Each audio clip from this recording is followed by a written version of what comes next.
How did I get into art? I was 9 years old when man was walking on the moon, and I thought that that was just the most magical thing that I've ever seen. And something special happens around 9 years old.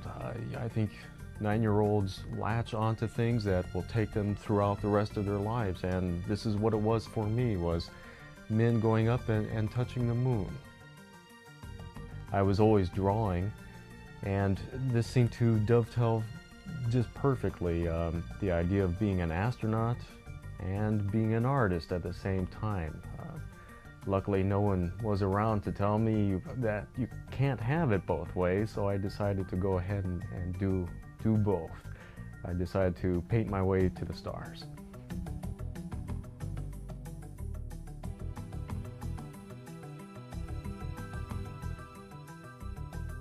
My very first paying job was while I was still in high school. I lived very close to the Jet Propulsion Lab in Pasadena, and at that time they were very active in going out and exploring the solar system with a Voyager spacecraft. And I worked with a planetary geologist there, and to get an idea of what it was that the surface of Neptune and Triton and Jupiter and the moons around Jupiter, what this might look like if we were actually standing there.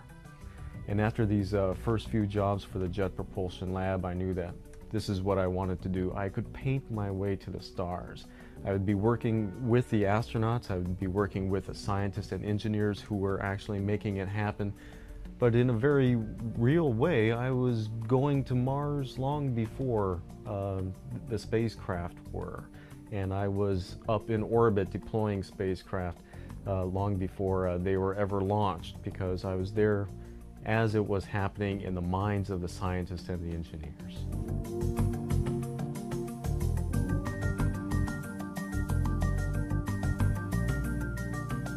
Some of the work that I've done over the years, probably the most exciting was working for Walt Disney right out of high school. They were behind schedule and over budget, and it was a lucky time for me coming right out of high school to be hired for the Walt Disney Corporation to work on Epcot Center. And for them, I was a show designer working on the Imagination Pavilion and the Horizons Pavilion, which was absolutely right up my alley, where I got to design future space habitats and underwater space habitats. And for the Imagination Pavilion, that was just so much fun, working on some of the character design of Figment, the little dragon, and some of the contraptions that he went around the universe in.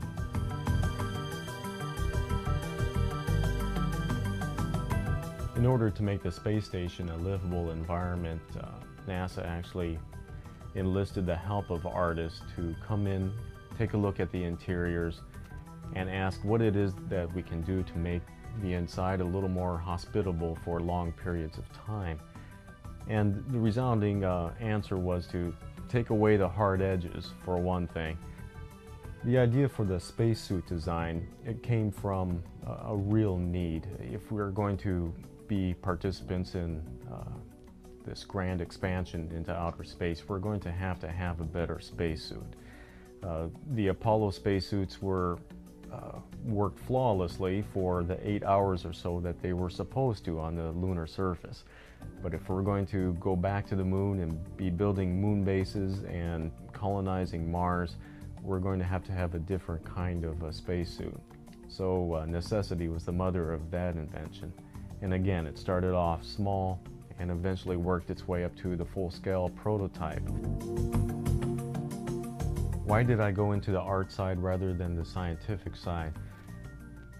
Actually, I don't see any difference between the two. I still feel that I'm very much a part of the scientific process. It is a completely collaborative effort with the engineers and the scientists. Many times working back and forth, while they're talking, I'm sketching. And at the end of the conversation, I'll give them what it is that I've been sketching. And it's always great to see their eyes light up. And for them, for the engineers and the scientists, their mode of expression is often mathematics. And then for them to see their mathematics turned into another kind of symbol, such as the artist's sketch, it's enlightening for us all. The role of the artist in space has been non-stop from the very early conceptions of the program. In 1963, NASA started the NASA Fine Art program. They realized that although they were exploring space through very technical means, they realized that their overall mission was one of, well, more spiritual. And the best way to communicate this to the public was through the artist. So they had artists come in on site, witness launches or the building of spacecraft and the actual suiting up of astronauts, etc., from Rauschenberg to Norman Rockwell. And they had these astronauts communicate to the public the full scope of expression that NASA was exploring. I just got back from a meeting with Dan Golden, the NASA administrator, and we were talking about the role of artists in space. And it looks like in 5 years they'll be starting up again the Teacher in Space program, which also included the Artist in Space program, which is perfect for my timing. I should be pretty much wrapped up with my master's degree, and I'll be fit and I'll be ready to go. I'm ready to go right now. Dan Golden, I'm ready. Why come back to school? You know, I never had the opportunity to be a college student. I went to work right out of high school for the Disney Corporation. And I had always wanted to teach.